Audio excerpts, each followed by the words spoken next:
Wahabi. Wahabi ini apakah bermazhab? Wahabi di Indonesia ada yang mengaku penganut mazhab Hambali, ada yang mengaku tidak bermazhab karena guru-guru mereka tidak bermazhab. Nah, dari sisi fikih, apakah Wahabi ini termasuk aliran menyimpang? Menurut kita termasuk aliran menyimpang, aliran sesat. Mengapa? Di dalam fikih kesepakatan para ulama mazhab, dalil yang disepakati di dalam fikih itu ada 4, yaitu Al-Quran, hadis, ijma, qiyas. Ini yang disepakati. Yang tidak disepakati ada sekitar 20 dalil. Jadi kalau saudara belajar usul fikih, ya, belajar usul fikih sampai S2 atau S3 di Timur Tengah, jumlah dalil itu bukan cuma 4 saudara, tapi ada 20 lebih, sekitar 24 atau 25.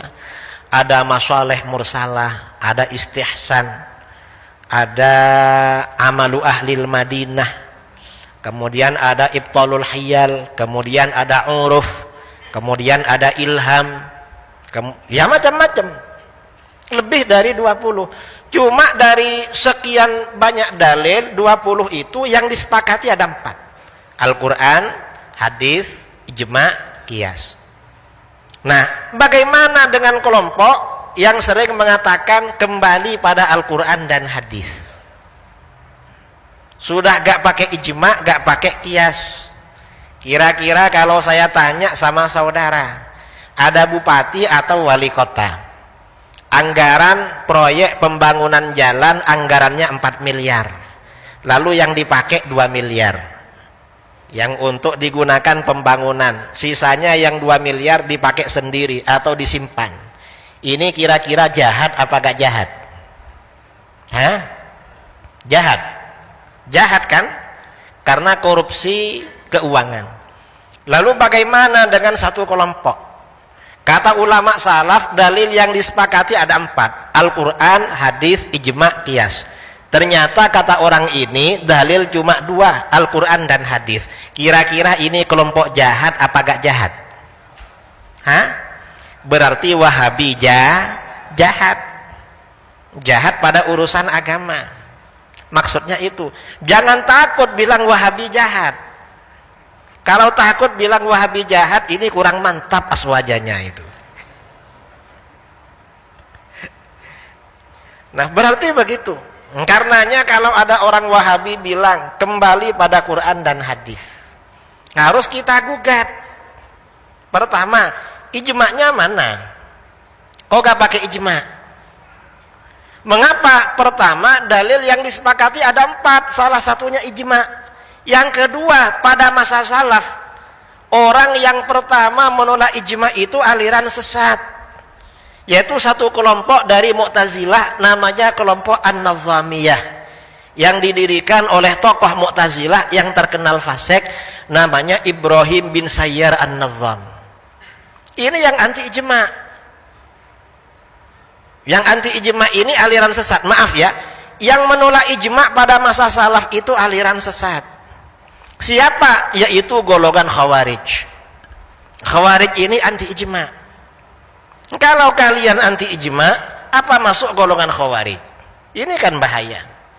Ini kalau mereka anti ijma'. Yang kedua, digugat lagi, qiyasnya mana?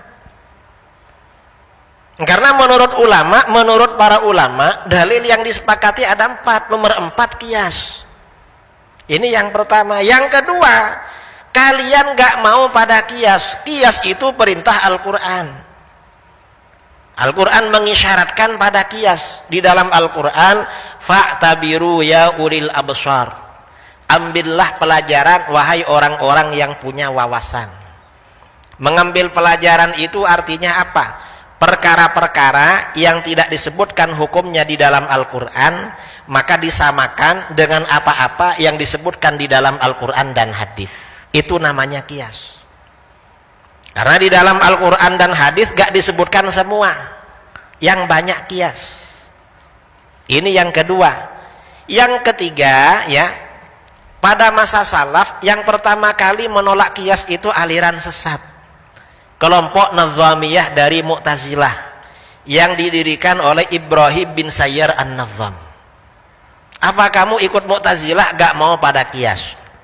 Ini yang kedua. Yang ketiga, sebagian besar dalil agama sumbernya kias. Sebagian besar. Kalau gak ada kias bahaya. Contohnya gak ada kias berbahaya. Contohnya bagaimana mengambil hartanya anak yatim yang dilarang di dalam Al-Quran kalau untuk makan. Innalladzina ya'kuluna amwalal yatama zulman innama ya'kuluna fi butunihim nara. Sesungguhnya orang-orang yang memakan harta anak yatim secara zalim, sebenarnya mereka memakan di perut mereka, memakan api neraka, memakan api.